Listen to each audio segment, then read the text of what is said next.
we are peeling back the layer of a 1998 blockbuster to find the occult skeleton underneath. To the average viewer, this is a film about media overreach. But to the adept, this is a movie about a Freemason's journey to enlightenment. The protagonist is named Truman. Phonetically, he is the true man. In Gnostic texts, the true man, or anthropos, is the divine spark that has fallen into the density of matter, forgetting its origin. Truman lives in Sea Haven, a synthetic womb that mimics reality but lacks spirit. He is asleep, sedated by the mundane repetition of a perfect life. But the initiation of the true man cannot begin without a shock, a disruption. In the film, this does not come from a burning bush, but from the falling canister from the ceiling labeled Sirius. This is not a random prop choice. In the ancient mystery schools, Sirius is known as the morning star. It is the sun behind the sun. It is the star of Isis. And crucially, in the Western esoteric tradition, it is linked to the fallen angel Lucifer, the light bringer. Now, suspend your theological bias. In this context, Lucifer is not the devil of the fundamentalist. He is the Prometheus figure. He brings knowledge to humanity, represented by the blazing star. When that light falls from the sky and crashes at Truman's feet, it is a literal descent of Luciferian intellect into the dream world. It is the spark that starts the fire.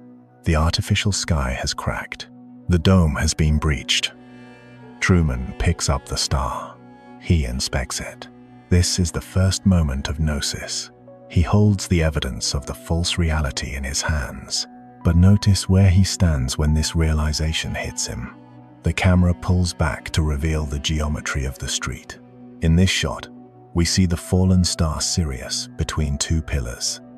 This is the most recognizable symbol in Freemasonry. These are the two pillars of Jacob and Boaz, or Jachin and Boaz. They stand at the entrance of Solomon's temple. Truman is no longer just a citizen of Sea Haven. He is an initiate, standing at the porch of the lodge. That grabs Truman's attention. He is physically positioned between the pillar of mercy and the pillar of severity. The star is the third point. By placing the star between the columns, the director is telling us that the great work has commenced. Truman essentially receives esoteric knowledge from Sirius and begins to question his reality. The illusion of the material world, which felt so solid moments ago, is now porous. He begins to see the glitches. He sees the loop. But who built the loop? If Truman is the prisoner, there must be a warden. We must turn our eyes upward to the control room in the moon to find the architect of this deception. We see that every outcome of Truman's life is being governed by what some might call an overbearing father. But in the Gnostic cosmology, this figure is not the true father. He is the demiurge. He is the craftsman who stole the divine light to create a flawed copy of the eternal realm. In the film, this entity is given the name of Christoph. Let us play with the language of the birds. It is Christov, or of Christ, or perhaps Christoph. He is the antagonist who wears the mask of the benevolent creator. It is the Gnostic perspective that the material world is a trap, an illusion, a prison of sorts. It is a closed system designed to harvest energy, in this case, ratings and emotional engagement from the trapped soul. This prison is governed and controlled by a lower creator. Christoph sits in his lunar sphere, watching everything through the panopticon. He is a more malevolent version of the god archetype, or grand architect. He does not want Truman to grow. He wants Truman to stay scripted. He wants the true man to remain a puppet. And that to escape this material illusion, one must break free through enlightenment and self-knowledge. Truman must stop looking for answers within the show and start looking for the exit door. We have identified the warden, but a prison requires guards. In the Truman Show, the population of Sea Haven represents the archons. In Gnosticism, the archons are the rulers or servants of the demiurge who maintain the fabric of the material illusion. Every neighbor, every friend, and even his wife, Meryl, are agents of the false reality. They are not there to love him, they are there to keep him asleep. They gaslight the true man whenever he approaches the edge of the set. This mirrors the esoteric belief that societal conditioning is designed to distract the initiate from the great work. When Truman begins to spot the loops, the lady on the bicycle, the man with the flowers, the beetle car, he is seeing the glitches in the archontic programming. The set is perfect, but it is repetitive. The source text notes that every outcome of Truman's life is being governed by what some might call an overbearing father. But his control relies on these lower-level functionaries to keep the grand architect's narrative intact. Truman is fighting an entire cosmology of suppression. This struggle brings us back to the specific geometry of the awakening. We established that the shot of the fallen star places Truman between the two pillars. This is the visual language of the threshold. In Freemasonry, these are known as Jachin and Boaz, or as the text notes, the two pillars being Jacob and Boaz. They represent the duality of the material world, light and dark, male and female, mercy and severity. As long as the initiate is trapped in duality, he cannot exit the temple. Truman standing between them signifies he is ready to transcend this duality. The two pillars frame the path to the inner sanctum, but in this inverted Gnostic world, the sanctum is the exit door. The symbolism here is precise. Truman is the candidate for the mysteries, standing on the checkered floor, preparing to receive the light that has just fallen from the firmament. Hovering over this entire ritual is the enigmatic letter G. You see it on the ring of the Freemason, and its presence permeates the themes of the film. What does it stand for? The answer is a deliberate test of the initiate's intuition. Some say the G in Masonry stands for Gnosis or Gnosticism. This is the interpretation that saves Truman Gnosis, the direct knowledge of the divine self. However, the source text reminds us that that is one of many interpretations. The trap lies in the other definitions. It can stand for Grand Architect, which is Christoph, the oppressor. It can stand for the generative principle, the biological trap of reproduction that keeps souls recycling in the simulation. It can stand for Jesu or Jesuit. It can stand for the general God. It can even stand for the goat, representing the animal nature, or the Baphomet. It can also stand for geometry. Truman is caught in the crossfire of these meanings. Is he serving the goat? Is he submitting to the Grand Architect? Or is he seeking Gnosis? The movie posits that to escape this material illusion, one must break free through enlightenment and self-knowledge. He must choose the definition that leads to liberation. He must reject the G of the architect to find the G of Gnosis. This is the core conflict, the battle between the external authority of the director and the internal authority of the true man. If Christoph is the jailer, who is the liberator? In the Gnostic tradition, the spark of the divine is often awakened by the call of Sophia, or wisdom. In the film, this archetype is embodied by Sylvia. Notice that she is the only character who refuses to play a role. She is the intruder from the real world who tries to tell Truman the truth on the beach. She is removed by the father figure, Christoph, because wisdom is the enemy of the false creator. Sylvia represents the memory of the divine origin. She leaves Truman with a single haunting question on a pin. How is it going to end? This is not a casual inquiry. It is a glitch in the programming. It is the Gnostic perspective that the material world is a trap, an illusion, a prison of sorts, and Sylvia is the reminder that there is something outside of it.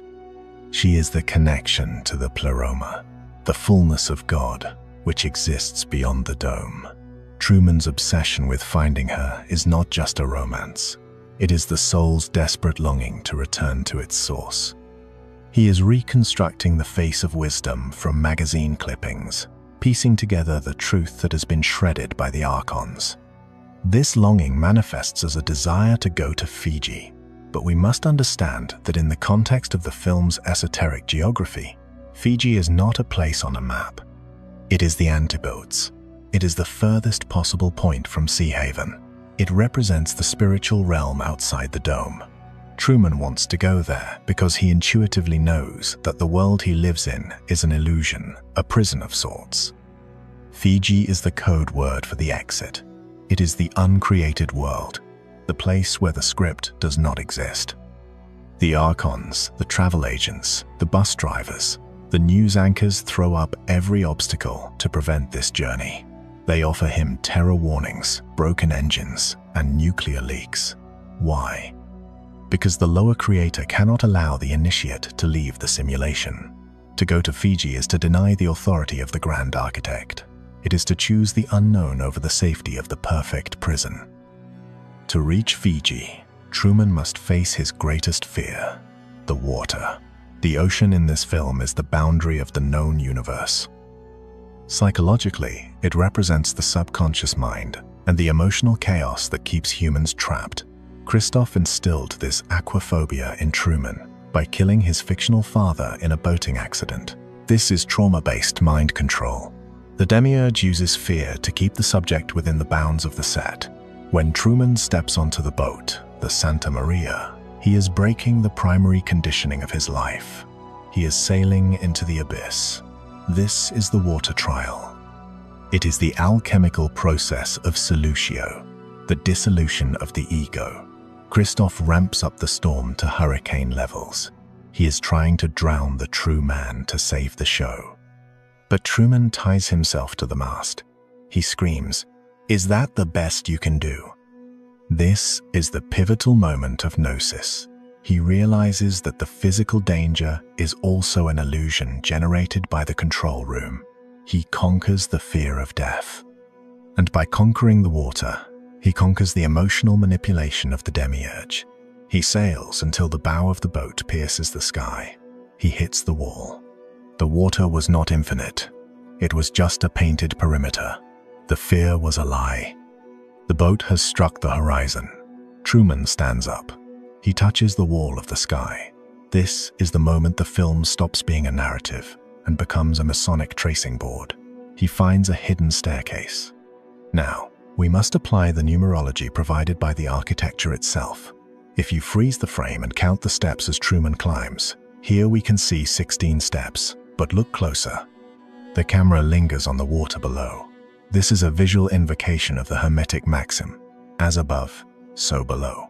We must assume as the reflection of the waters below completes the geometry. When you add the 16 physical steps to the 16 reflected steps, that would total 32 steps. This is not accidental.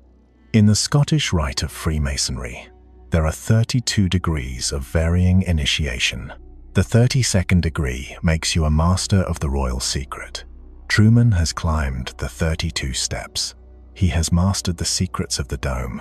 He has reached the summit of the material world. But he is not out yet. He is standing at a door labeled Exit. This door represents the final, hidden threshold. The exit into the dark is the 33rd degree. Obviously, the 33rd degree being the most notable, but the source text makes a critical distinction here. However, this is in more symbolic, honorary invite-only degree. You cannot earn the 33rd degree through standard progression. It must be granted. No initiate can get there through just Masonic scholarship. Truman stands at the threshold. Christoph, the Grand Architect, speaks from the clouds. He tries to keep Truman at the 32nd level. He offers him safety. He offers him a starring role. But Truman realizes that the 33rd degree is not about ruling the lodge. It is about leaving it. When Truman finally breaks free of this controlling deity, he ascends up the Masonic steps towards self-governance. He bows to the audience. This is the sign of the completed work. He steps through the door.